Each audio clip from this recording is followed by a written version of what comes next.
श्री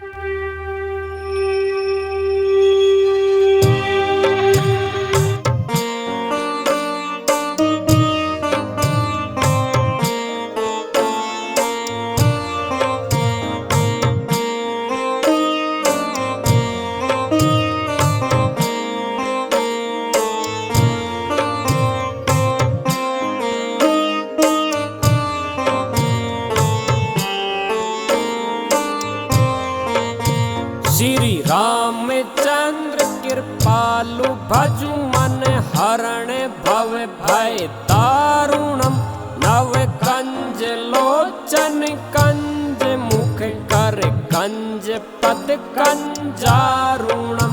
कंदर्प अगणित अमित छवि नव नील नीरद सुंदरम पट पीत मानहु तड़ित रुचि सुचि नौमि जनक सुतावेरम श्री रामचंद्र कृपालु भजु मन हरण भव भय दारुणम भजु दीन बंधु दिनेश दानव दैत्य वंश निकंदनम रघुनंद आनंद कंद कौशल चंद दशरथ नंदनम श्री रामचंद्र कृपालु भजु मन हरण भव भय दारुणम सिर मुकुट कुंडल तिलक चारु उदारु अंग विभूषणम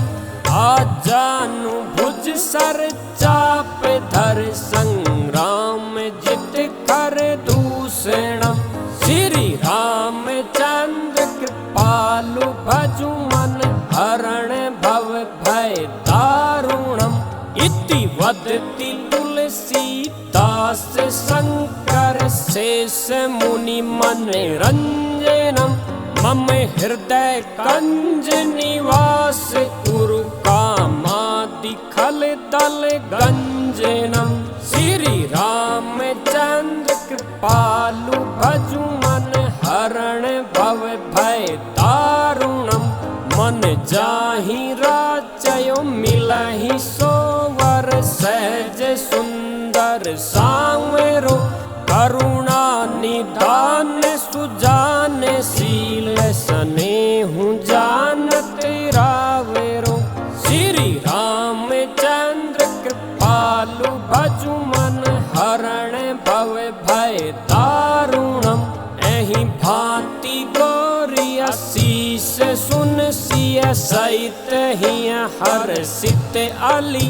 तुलसी भवानी पूजी पुनि पुनि मुदित मन मंदिर चली श्री रामचंद्र कृपालु भजु मन हरण भव भय दारुणम जानी गोरी अनुकूल सिय हिय हर सुने जाय कहीं मंजुल मंगल मूलवाम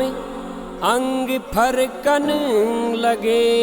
बोलो सियावर रामचंद्र भगवान की